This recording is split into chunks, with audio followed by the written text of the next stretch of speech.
ఓం నమ శివాయ. అందరికీ నమస్కారం అండి. ఏ జన్మలో ఏ పుణ్యం చేసుకున్నారో కానీ తొలి ఏకాదశి నుండి ఈ 4 రాసుల వారికి అంటే రాబోయే జూలై 25వ తారీఖున వస్తున్నటువంటి తొలి ఏకాదశి నుండి ఈ 4 రాసుల వారికి శుభకాలం ప్రారంభమవుతుంది. ఇందులో మీ రాశి ఉందా లేదా అనేది ఇప్పుడే ఈ వీడియోలో చివరి వరకు చూసి తెలుసుకోండి. ప్రపంచంలో కొన్నిసార్లు మనం ఎంత కష్టపడినా కూడా ఫలితం అనేది చాలా ఆలస్యంగా వస్తుంది. నేను ఇంత చేస్తున్నాను, అంత చేస్తున్నాను, జీవితంలో మాకు మార్పులు ఎందుకు రావడం లేదు అని చాలామంది కూడా ఎంతగానో బాధపడుతూ ఉంటారు. మనసులో ఎంతగానో మదన పడుతూ ఉంటారు, ఎంతగానో ఆలోచిస్తూ ఉంటారు. కానీ మన పెద్దలు ఒక మాట చెబుతారు, కాలం మారితే పరిస్థితులు కూడా మారుతాయి అని చెబుతారు. అలాగే ఇప్పుడు హిందూ సాంప్రదాయంలో అత్యంత పవిత్రమైన రోజులలో తొలి ఏకాదశి పండుగ ఒకటి. ఈ రోజున భగవంతుడైన శ్రీ మహావిష్ణువును భక్తితో ప్రార్థించడం, అలాగే ఉపవాసం చేయడం, అలాగే దానం చేయడం, విష్ణు నామస్మరణం చేయడం ఎంతో శుభప్రదం. జ్యోతిష్య పండితుల ప్రకారం తొలి ఏకాదశి పర్వదినం రోజున అనంతరం కొన్ని రాసుల వారికి కొత్త కొత్త అవకాశాలు అనేవి రాబోతున్నాయి. నిలిచిపోయిన పనుల్లో వీరికి పురోగతి అనేది ఉండటం జరుగుతుంది. ఆర్థిక విషయాలు మెరుగుదల, కుటుంబంలో శుభ పరిణామాలు కలిగించే అవకాశం ఉందని జ్యోతిషులు చెబుతున్నారు. ఈరోజు మనం మాట్లాడుకోబోయే ఈ 4 రాశులలో మీ రాశి కూడా ఉంటే ఈ వీడియో చివరి వరకు తప్పకుండా చూడండి. ఎందుకంటే చివరిలో చెప్పే ఒక చిన్న సూచన చాలామందికి కూడా ఉపయోగపడవచ్చు.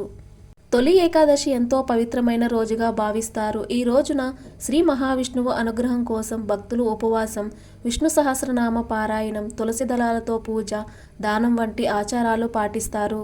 ఆధ్యాత్మికంగా ఈ రోజు మనసును ప్రశాంతంగా ఉంచుకోవడం, మంచి ఆలోచనతో ఉండటం, ఇతరులకు సహాయం చేయడం కూడా ఎంతో ముఖ్యమని మనకు శాస్త్రాలు అయితే సూచిస్తున్నాయి. ఇప్పుడు ఆ శుభ ప్రభావం ఎక్కువగా ఉంటుందని జ్యోతిష్య పండితులు చెప్తున్నారు.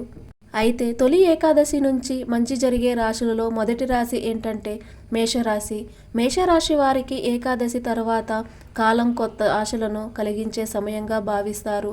ఇప్పటి వరకు ఎన్నో అడ్డంకులు ఎదురైనా ఇకపై ఒక్కో అడుగు ముందుకు వేయడానికి అనుకూల పరిస్థితులు ఏర్పడే అవకాశం ఉందని జ్యోతిషులు చెప్తున్నారు.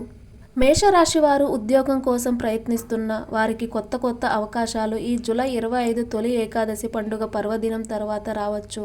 వీరికి అంటే మేషరాశి వారు వ్యాపారం చేస్తున్న వారికి కొత్త పరిచయాలు లేదా ఒప్పందాలు అనేవి కలిసి రావచ్చు. అయితే ప్రతి అవకాశాన్ని కూడా జాగ్రత్తగా, నిశితంగా పరిశీలించి నిర్ణయం తీసుకోవడం అనేది చాలా మంచిది. కుటుంబంలో చిన్న చిన్న అపార్థాలు తగ్గి సంతోషకరమైనటువంటి వాతావరణం ఏర్పడే సూచనలు ఉండవచ్చు. పెద్దల ఆశీర్వాదం, కుటుంబ సభ్యుల యొక్క సహకారం అనేది మేషరాశి వారికి ధైర్యాన్ని ఇస్తాయి. ఆర్థిక విషయాల్లో కూడా కొంత ఊరట లభించవచ్చు. పెండింగ్లో ఉన్న కొన్ని పనులు కదలడం ప్రారంభమయ్యేటటువంటి అవకాశం ఉంది. అయితే ఖర్చులో మితిమీరకుండా ఉండటం అనేది ఉత్తమం. అయితే ఖర్చులు అనేది తగ్గించుకోవాలి. అనవసరమైనటువంటి ఖర్చులను పెట్టకుండా ఉంటే వీరికి చాలా మంచిది. ఈ సమయంలో వీరు ముఖ్యంగా గుర్తుంచుకోవాల్సింది ఏమిటంటే ఒక అవకాశం వచ్చినప్పుడు దాన్ని సద్వినియోగం చేసుకోవాలి. అదృష్టం అనేది మీ కృషికి తోడైతేనే ఫలిస్తుంది. ప్రతి ఉదయం కూడా వీరు శ్రీ మహావిష్ణువును స్మరించి ఓం నమో నారాయణాయ నమః మంత్రాన్ని భక్తితో జపించండి. తద్వారా మేషరాశి వారికి మనశ్శాంతిని కలిగింపజేస్తుందని చెప్పడం జరిగింది. కాబట్టి ఈ విధంగా చేయండి. ఇక సింహరాశి వారికి తొలి ఏకాదశి తర్వాత కాలం జ్యోతిష్య పండితుల ప్రకారం ఆత్మవిశ్వాసాన్ని పెంచే సమయంగా భావిస్తారు. గత కొంతకాలంగా మనసులో ఉన్న ఆందోళనలు క్రమంగా తగ్గి కొత్త ఉత్సాహంతో ముందుకు సాగే అవకాశం ఉందని చెబుతారు. వీరు ఎంతో కష్టపడి చేసిన పనికి ఆలస్యంగా అయినా సరే గుర్తింపు వచ్చే పరిస్థితులు ఏర్పడవచ్చు. ఉద్యోగస్తులకు బాధ్యతలు పెరగవచ్చు. ఆ బాధ్యతలే భవిష్యత్తులో మంచి అవకాశాలకు మార్గం చూపేటటువంటి అవకాశం ఉందన్నమాట. వ్యాపారులు కొత్త ఒప్పందాలు లేదా కొత్త పరిచయాల ద్వారా ప్రయోజనాన్ని అయితే పొందవచ్చు. అయితే ఎలాంటి పెట్టుబడులు పెట్టినా పూర్తిగా పరిశీలించి నిర్ణయం తీసుకోవాలి అనేది ఉత్తమం. కుటుంబంలో గతంలో ఏర్పడిన చిన్న చిన్న విభేదాలు తగ్గి ప్రశాంతమైనటువంటి వాతావరణం నెలకొనే అవకాశం ఉంది. పెద్దల సలహా ఈ సమయంలో మీకు ఎంతో బాగా ఉపయోగపడుతుంది. ఆధ్యాత్మికంగా కూడా మీకు ఈ కాలం చాలా కలిసి వస్తుందని చెప్పవచ్చు. వీరు శ్రీ మహావిష్ణువును స్మరించడం, ధ్యానించడం, మహావిష్ణువుకు ఉపవాసం ఉండటం, తులసి దళాలతో శ్రీ మహావిష్ణువుని పూజించడం, అవసరమైన వారికి అన్నదానం చేయడం శుభప్రదం అని చెప్పడం జరుగుతుంది. ఒక విషయం మాత్రం గుర్తుపెట్టుకోండి, అదృష్టం తలుపు తట్టిన దాన్ని తెరవాల్సింది మాత్రం మనమే అన్న విషయం మాత్రం అస్సలు మర్చిపోకండి. సింహరాశి వారికి చాలా మంచి జరుగుతుంది. అలాగే ఇప్పుడు చెప్పబోయేటటువంటి 3వ రాశి ఏంటంటే కుంభరాశి. కుంభరాశి వారు జీవితంలో ఎన్నో పరీక్షలను ఎదుర్కొంటూ కూడా ఆశని వదులుకొని వారు బయటకు నవ్వుతూ కనిపించిన మనసులో ఎన్నో బాధలను మౌనంగా భరిస్తారు.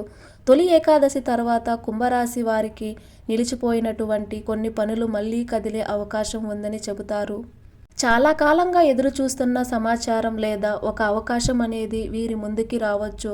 ఉద్యోగంలో గొప్ప బాధ్యతలు, వ్యాపారంలో కొత్త ఆలోచనలు, కుటుంబంలో శుభవార్తలు వినేటటువంటి అవకాశం కూడా కుంభరాశి వారికి ఇప్పుడు అధికంగా ఉండవచ్చు. అయితే తొందరపాటు నిర్ణయాలకు బదులుగా ప్రశాంతంగా ఆలోచించడం చాలా మంచిది. కుంభరాశి వారు ఆర్థిక విషయాల్లో కొంత మెరుగుదల కనిపించిన అనవసరపు ఖర్చులు తగ్గించడం, అవసర పొదుపుపై దృష్టి పెడితే భవిష్యత్తులో ప్రయోజనం కలగవచ్చు. ఈ సమయంలో మీపై నమ్మకం ఉంచిన వారిని గౌరవించండి. అలాగే మీ విజయాన్ని చూసి అసూయపడే వారు కూడా ఉండవచ్చునేమో అనే భావముతో కాకుండా ప్రతి సంబంధాన్ని వివేకంతో చూసుకోవడం మంచిది. ప్రతిరోజు ఉదయం లేదా సాయంత్రం ఓం నమో నారాయణాయ నమః అనే మంత్రాన్ని భక్తితో జపించండి. విష్ణు సహస్రనామాన్ని పారాయణం వినడం లేదా చదవడం మనశ్శాంతిని కలిగిస్తుంది. ఇక చివరి రాశి మీనరాశి. మీనరాశి వారికి తొలి ఏకాదశి తర్వాత కొత్త ఆరంభాలకు అనుకూలమైన కాలంగా భావిస్తారు. గతంలో ఎదురైన కొన్ని ఇబ్బందులు క్రమంగా తగ్గి మనసుకు ప్రశాంతత పెరిగి అవకాశం ఉందనే చెబుతారు. చాలా కాలంగా నిలిచిపోయిన పనులు మళ్ళీ కదలడం ప్రారంభం అవ్వచ్చు. ఉద్యోగంలో కొత్త అవకాశాలు, వ్యాపారంలో కొత్త పరిచయాలు, కుటుంబంలో శుభవార్తలు వినే అవకాశం. మీనరాశి వారు ప్రతి అవకాశాన్ని జాగ్రత్తగా పరిశీలించి ముందుకు సాగడం మంచిది. ఆర్థిక విషయాల్లో కొంత మెరుగుదల కనిపించినా అవసరం లేని ఖర్చులను తగ్గించడం ప్రయోజనకరంగా ఉంటుంది. పొదుపు అలవాటు చేసుకుంటే ఈ సమయంలో మీకు బలంగా నిలుస్తుంది.